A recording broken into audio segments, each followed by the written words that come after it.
नमस्कार मित्रांनो, मी श्री U.D. पाटील, सहाय्यक प्राध्यापक, भूगोल विभाग, कला वाणिज्य विज्ञान महाविद्यालय पलूस, आपणा सर्वांचे स्वागत करीत आहे.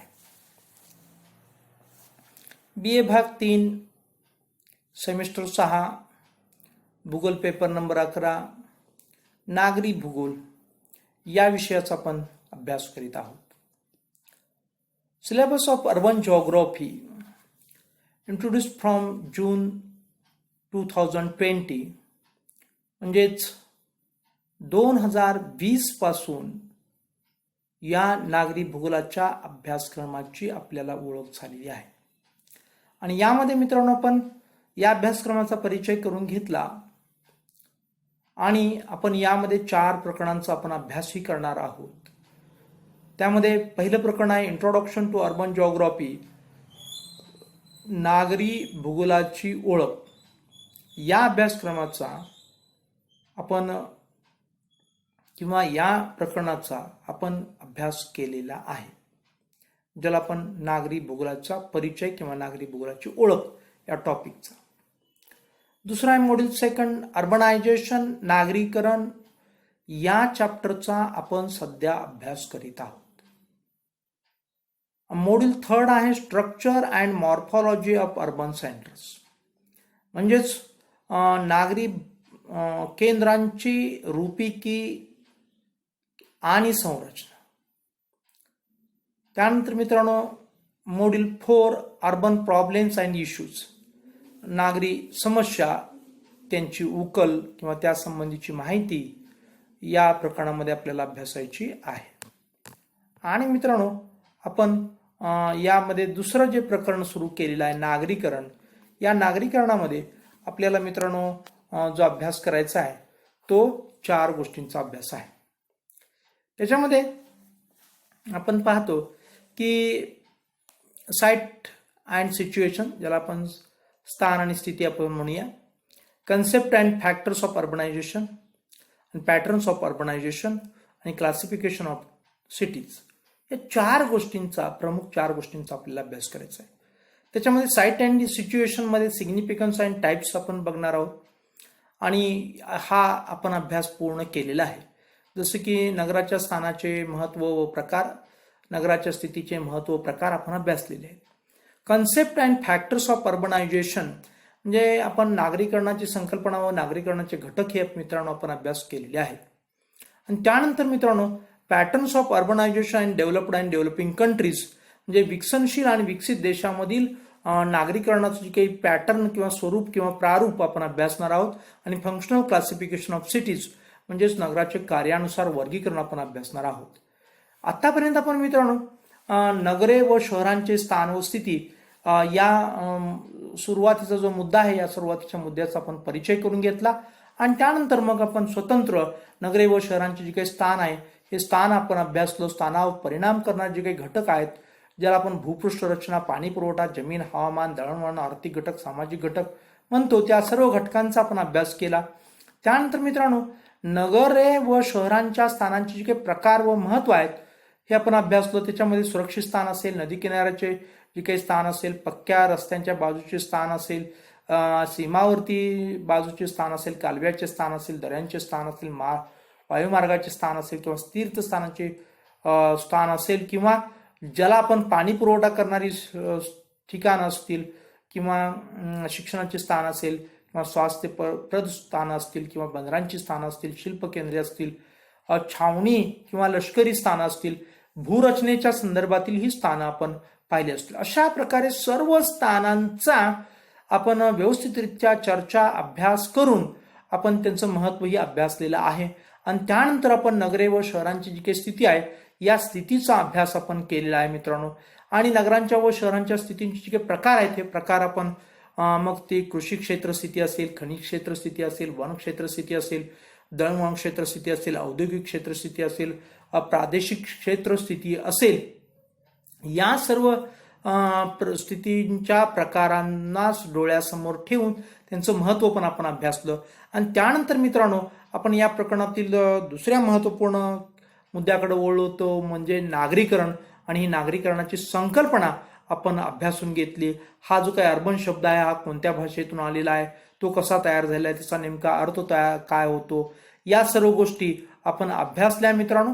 आणि त्यानंतर मित्रांनो नागरीकरणाची जी काही व्याख्या आहेत हे विविध तज्ञांच्या व्याख्यांचा पण आपण मागोवा घेतला, त्याचा आपण काय अर्थ पाहिला, विश्लेषण पाहिले, टीका टिप्पणी आपण त्याच्यावरती केली.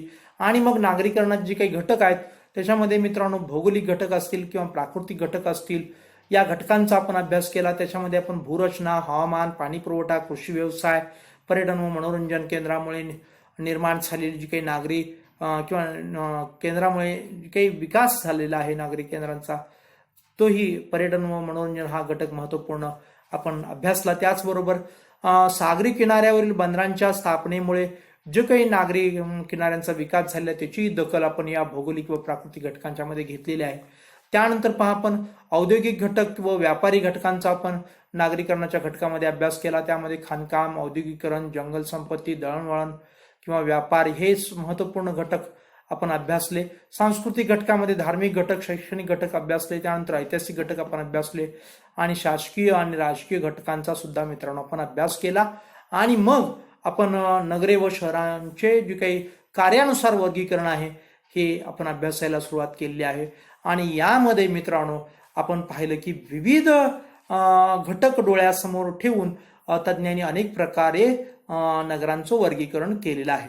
उदाहरणार्थ कोणी स्थितीनुसार वर्गीकरण केलं आहे, कोणी लोकसंख्येच्या नुसार वर्गीकरण केलं आहे, कोणी क्षेत्रफळ म्हणजे आकारानुसार वर्गीकरण केलं आहे, कोणी कार्यानुसार वर्गीकरण केलं आहे. आणि या ठिकाणी सुद्धा कार्यानुसार वर्गीकरण सुद्धा अनेक तज्ज्ञांनी केलं आहे. इथं आपण कार्यानुसारचं जे काही वर्गीकरण आपण पाहत आहोत, यामध्ये आपण ऐतिहासिक नगरं पाहिली, प्रशासकीय नगरं पाहिली किंवा व्यापारी नगरं पाहिली, शैक्षणिक नगरं पाहिली. आणि त्यानंतर आज आपण धार्मिक ठिकाणं पाहणार आहोत. या धार्मिक ठिकाणांच्याकडं आपण वळूया. विशेषतः धर्म हा मानवाला सुसंस्कृत बनवण्यासाठी अत्यंत महत्त्वपूर्ण ठरलेला आहे, हे आपण या ठिकाणी लक्षात घेणं अत्यंत आवश्यक आहे. आणि म्हणून धर्म हे सुद्धा पहा एखाद्या वसाहतीचं प्रमुख कार्य असलं तर आपल्याला आश्चर्य वाटायला नको, हे महत्त्वपूर्ण गोष्ट या ठिकाणी आपण लक्षात घेणं आवश्यक आहे. की काही ठिकाण मित्रांनो तेथील जो काही धर्म हा घटक असतो यामुळं अत्यंत ती महत्त्वपूर्ण ठरलेली असतात किंवा ती प्रगतशील बनलेली असतात. अशी ठिकाणं बहुधा नद्यांच्या काठी किंवा अन्य धार्मिक महत्त्व असलेल्या ठिकाणी स्थापन होतात मित्रांनो. धार्मिक ठिकाणी विविध देवालये असतात किंवा गुरुद्वारा असतात किंवा दर्गा असतात किंवा चर्च असतात. हे सर्व एकत्रित असतात असं मला म्हणायचं नाही. यातला एका दुसरा गोष्ट एकत्रित असेलही, परंतु काही वेळेस ते वेगळेही असतील, स्वतंत्र असतील, वेगळे किंवा एकत्रित आले असतील. परंतु ते जे घटक आहेत धार्मिक घटक हे निश्चितपणे त्या ठिकाणचं प्रभावी कार्य आहे आणि त्या कार्यानुसार ती नगरं मग धार्मिक नगरं किंवा धार्मिक ठिकाणाची नगरं म्हणून उदयास आलेली, प्रचलित झालेली आपल्याला पाहायला मिळतात. या ठिकाणी आपल्याला आणखीन एक महत्त्वपूर्ण गोष्ट सांगता येते की अशी जी ठिकाण असतात या ठिकाणी मित्रांनो धर्म हा अत्यंत प्रभावी घटक असतो. हे आणि हे कार्य त्या ठिकाणी अत्यंत प्रभावीपणे चालू असतं. त्या धर्माची विशेषतः त्या ठिकाणी काय असतात, पीठ असतात, म्हणजे त्या धर्माचं शिक्षण देणारी केंद्र त्या ठिकाणी असतात. आणि ती शिक्षण देणाऱ्यासाठी त्या ठिकाणी आचार्य असतात, गुरु असतात आणि त्या ठिकाणी साधक सुद्धा असतात की जे शिक्षण घेण्यासाठी आले असतात आणि हे त्या ठिकाणी राहतात. शिवाय पहा त्या ठिकाणी असतात जी काही देवधर्म किंवा देवाचं दर्शन करण्यासाठी सुद्धा त्या ठिकाणी नियमितपणे लोक येत असतात. विशिष्ट सणांच्या निमित्त किंवा विशिष्ट धार्मिक दिवशी त्या ठिकाणी लोकांची अधिक गर्दी सुद्धा आपल्याला पाहायला मिळते. जसं की संकष्टी असेल तर मग गणपतपुळ्याला खूप गर्दी होते, तर एकादशी असेल तर मग विठ्ठलाचं दर्शन घेण्यासाठी पंढरपूरला गर्दी होते. अशा प्रकारे विशिष्ट तिथी विशिष्ट ठिकाणासाठी अत्यंत महत्त्वपूर्ण असतात. हेही आपण या ठिकाणी विचारात घेणं आवश्यक आहे. आणि हा जो भाग आहे हा भाग त्या ठिकाणच्या जे काही धार्मिक नगर किंवा आहे त्या नगराला चालना देणारा किंवा नागरीकरणाला चालना देणारा असतोच. परंतु त्या ठिकाणचं जे काही प्रभावी कार्य असतं हे धर्म असतं, हे आपण विसरून चालणार नाही. भारतातलं उदाहरण जर द्यायची झाली तर ऋषिकेशचं उदाहरण देता येईल, हरिद्वारचं उदाहरण देता येईल, द्वारकेचं उदाहरण देता येईल, जगन्नाथपुरीचं उदाहरण देता येईल, मथुराचं उदाहरण देता येईल. ही काही हिंदूंची धार्मिक ठिकाणं आहेत आणि या ठिकाणी प्रचंड मोठ्या प्रमाणात नगर म्हणून प्रमुख कार्य असणारी ही काही शहरं किंवा केंद्र आहेत असं म्हटलं तरी चालेल. याशिवाय मित्रांनो, अमृतसर व नांदेड ही जी काही ठिकाणं आहेत ही शीखांची भारतामधील अत्यंत महत्त्वपूर्ण ठिकाण आहेत की या ठिकाणी मित्रांनो शीख लोकांचा धर्म हा प्रभावीपणे कार्यरत असलेला आपल्याला पाहायला मिळतो. पहा, त्यानंतर पहा, मक्का, मदिना, अमृतसर ही जी काही मुस्लिम लोकांची धार्मिक ठिकाणं आपल्याला पाहायला मिळतात. पहा, अशा ठिकाणी धार्मिक जी काही विधी किंवा कार्यक्रम किंवा ज्या काही दर्शन अशासारख्या जे काही ऍक्टिव्हिटीज असतात, या ऍक्टिव्हिटीजमध्ये परिसरातून अनेक लोक त्या ठिकाणी सहभागी होत असतात. हे आपण या ठिकाणी लक्षात घेणं आवश्यक आहे. पहा, त्याचबरोबर पहा मित्रांनो, अत्यंत महत्त्वपूर्ण गोष्ट आपण लक्षात घेणं आवश्यक आहे आणि ती महत्त्वपूर्ण गोष्ट म्हणजे की या सर्व बाहेरून येणाऱ्या लोकांना हजारो लोक येत असतात आणि त्याचबरोबर विशिष्ट तिथीच्या निमित्तानं लाखो लोक गर्दी करतात असं म्हटलं तर चुकीचं होणार नाही. तर या सर्व लोकांना सोयी सुविधा जी काही पुरवणारी ठिकाणं आहेत ही ठिकाणं म्हणून या ठिकाणी व्यापारी वर्ग असतो किंवा या ठिकाणी दवाखाने असतात, या ठिकाणी नगरपालिकेचे कर्मचारी असतात, या ठिकाणी पहा मनोरंजनाची साधनं सुद्धा या ठिकाणी उपलब्ध असतात. त्याच बरोबर पहा की हॉटेल्स असतात, आश्रम असतात, धर्मशाळा असते, मिठाईची दुकानं असतात किंवा प्रवासी सेवा पुरवणारी काही साधनं ठिकाणं त्या ठिकाणी असतात. हे सर्व गोष्टी या ठिकाणी असलेले आपल्याला पाहायला मिळतात. पहा, आणि या सर्व लोकांना जे काही सेवा सुविधा पुरवण्यासाठी आणखीन काही लोक त्या ठिकाणी असतात आणि यामुळं या ठिकाणी नगर किंवा शहर ते उदयास आलेलं असतं आणि त्यांचं प्रमुख कार्य काय असतं मित्रांनो, तर प्रमुख कार्य असतं धर्म हे ठिकाण किंवा धार्मिक गोष्ट ही त्या ठिकाणचं प्रमुख कार्य असतं. त्यानंतर पहा बंदरांची ठिकाणं. बंदरांच्या ठिकाण अर्थात हे व्यापारी नगर असतं बंदरांचं ठिकाण, परंतु फक्त व्यापार त्या ठिकाणी चालतो नाहीये असं नाहीये, तर त्या बंदरांच्या ठिकाणी अनेक विविध कार्य त्या ठिकाणी चालू असतात. पहा, विशेषतः याला जरी व्यापारी स्वरूप, कारण त्या ठिकाणी आयात आणि निर्यात करणं या गोष्टी प्रामुख्यानं होत असल्यामुळे याला व्यापारी वैशिष्ट्य किंवा व्यापारी टच झालेलाच आहे या बंदरांच्या ठिकाणांना असं म्हटलं तर चुकीचं होणार नाही. याशिवाय मित्रांनो तिथं जी काही जहाजं येतात त्या जहाजांना जर खोल अशी समुद्र तळ असेल तर त्या ठिकाणी ती जहाजं सुरक्षित असतात आणि त्या ठिकाणी अनेक जहाजं येऊन राहतात. म्हणजेच जे बंदर असतं त्या बंदराला विकास करण्यासाठी 3 गोष्टींची आवश्यकता असते मित्रांनो. एक दंतूर किनारा आवश्यक असतो आणि दुसरं मित्रांनो की त्या किनाऱ्यालगत अधिक खोल अशी काय असतात समुद्र त्या ठिकाणी असावा लागतो, अधिक खोल समुद्र त्या ठिकाणी असावे लागतात. आणि तिसरी महत्त्वपूर्ण गोष्ट म्हणजे की त्या ठिकाणी व्यापार करणारे व्यापारी लोक किंवा व्यापाराशी पूरक गोष्टी विशेषतः अनेक इतरही गोष्टी त्या ठिकाणी असतील. फक्त तिसरी गोष्ट म्हणजे व्यापारच येणार नाही तर व्यापार हे येईलच.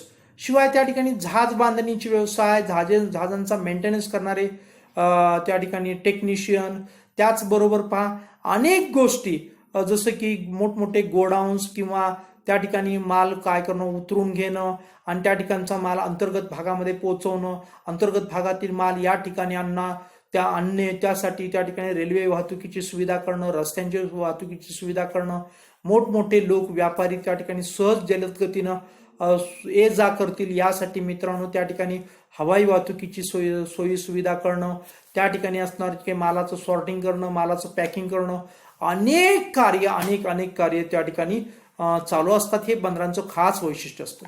याशिवाय मित्रांनो हे बंदर हे त्या देशाचं त्या प्रदेशाचं प्रवेशद्वार असल्यामुळं त्या ठिकाणी अनेक लोक त्या ठिकाणी वसाहत करून राहतात. त्याचबरोबर बाहेरून येणारी लोक सुद्धा त्या ठिकाणी राहू इच्छितात. त्यासाठी त्यांना मोठमोठे हॉटेल्स, लॉजिंग, बोर्डिंग या सोयी सुविधा आणि त्याचबरोबर वाहतुकीच्या सोयी सुविधा, मनोरंजनाच्या सोयी सुविधा, इतर असणारी जी काही आपल्या देशाची सांस्कृतिक देवाणघेवाण किंवा आदान प्रदान करणारी कार्यालय किंवा कार्यक्रम करणारी ठिकाणं, ज्याला आपण सांस्कृतिक केंद्र म्हणूया, सांस्कृतिक केंद्र, अशा अनेक गोष्टी त्या ठिकाणी असतात. आणि मित्रांनो,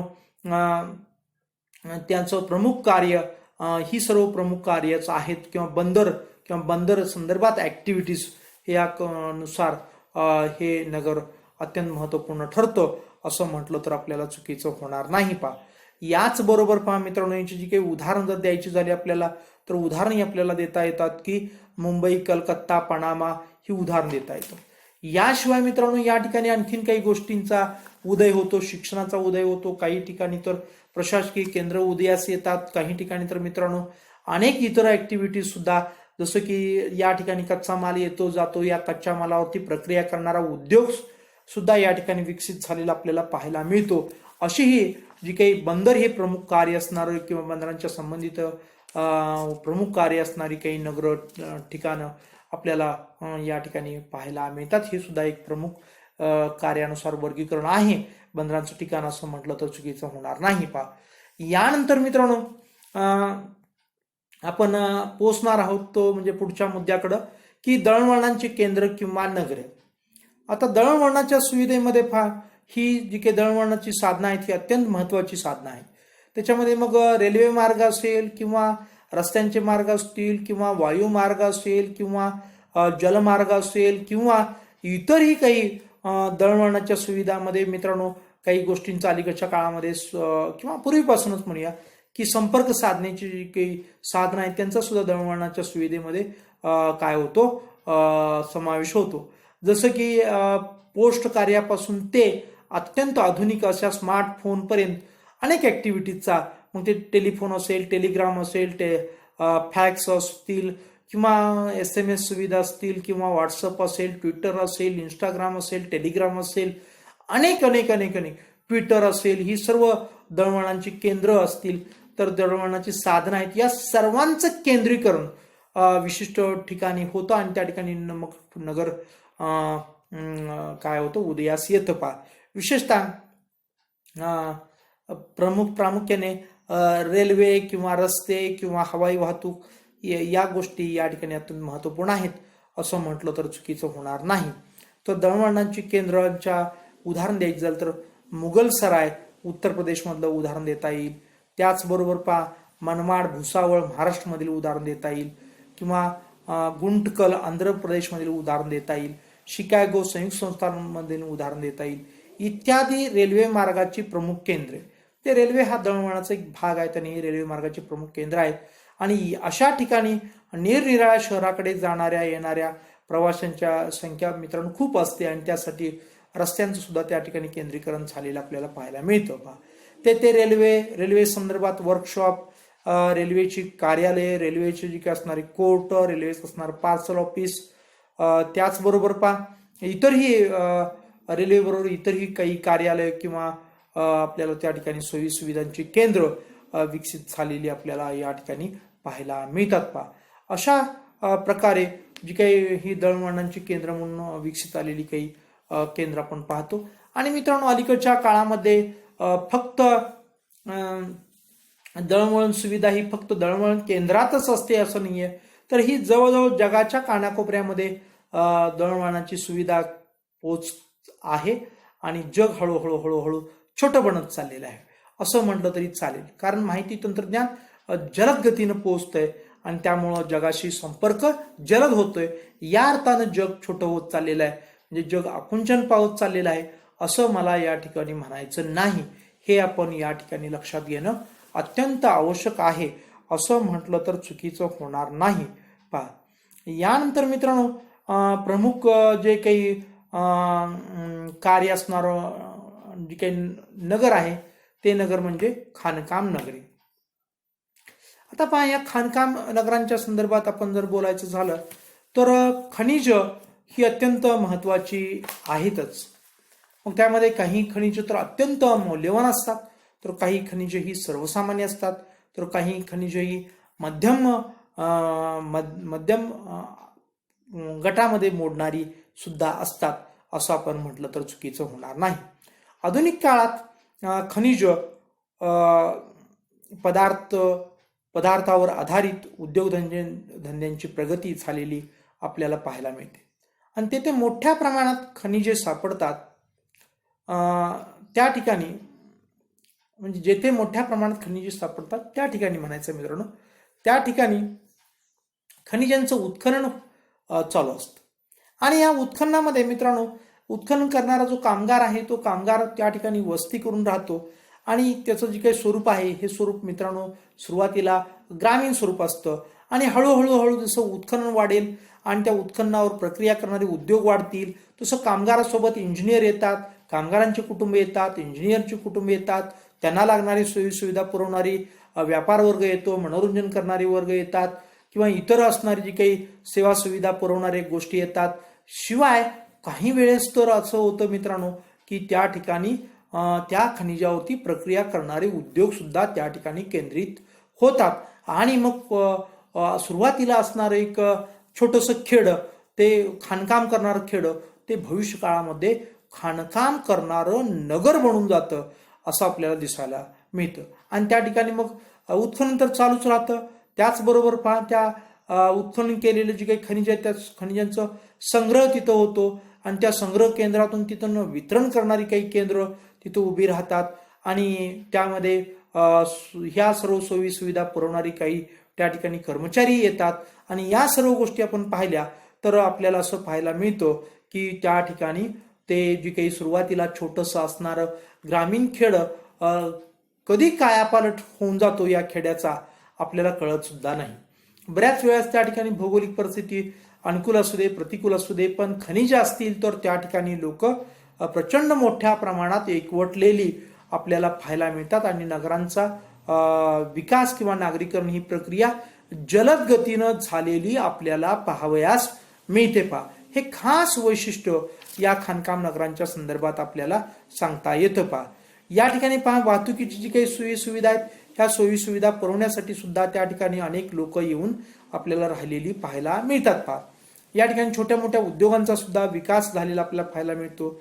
अनेक देशामध्ये अशी खाणकाम जी काही शहर आहेत या शहरांचा विकास जलद गतीनं झालेला आपल्याला पाहायला मिळतो आणि ही शहरं नावारूपास आलेली असतात, जगभर प्रसिद्ध असतात, कारण त्या ठिकाणी विशिष्ट अशी खनिज सापडतात म्हणून प्रसिद्ध असतात. पहा, उदाहरणार्थ भारतातील आपण राणीगंज, झरिया, डाल्टनगंज, त्याचबरोबर पहा कोलार, ऑस्ट्रेलियातील कालगुर्ली, कुलगार्डी, दक्षिण आफ्रिकेतील किंबर्ले, जोन्सबर्ग ही खाणकाम उद्योगाची केंद्र मित्रांनो जगभर प्रसिद्ध असलेली आपल्याला पाहावयास मिळतं. ही खास वैशिष्ट्य खाणकाम शहरांचे आहेत किंवा खाणकाम शहरांच्या संदर्भात आपल्याला अशा प्रकारे माहिती सांगता येते. पहा, यानंतर मित्रांनो नगरे किंवा शहरांचं जे काही कार्यानुसार वर्गीकरणामध्ये पुढचा जो महत्वपूर्ण नगर आहे किंवा कार्य आहे किंवा कार्यानुसार वर्गीकरण आहे त्यामध्ये नगर आहे की औद्योगिक नगर, याकडे आपण वळणार आहोत.